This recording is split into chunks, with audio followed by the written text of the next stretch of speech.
היפוכונדר, ספר ילדים למבוגרים, כתב ואייר מיקי מורג.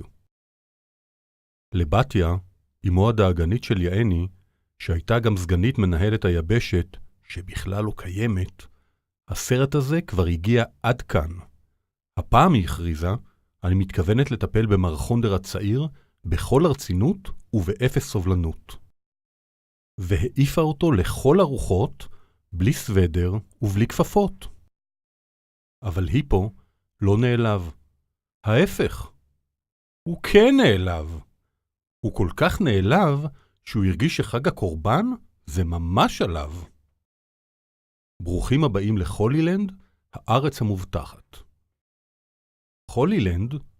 אני בכלל הייתי צריך לכל הרוחות. אבל היפוכונדר, שהרגיש מעט מבועת, לאט לאט קלט שבטעות בגן עדן הוא נחת. רוצים לדעת איך זה מתחיל ואיך זה נגמר?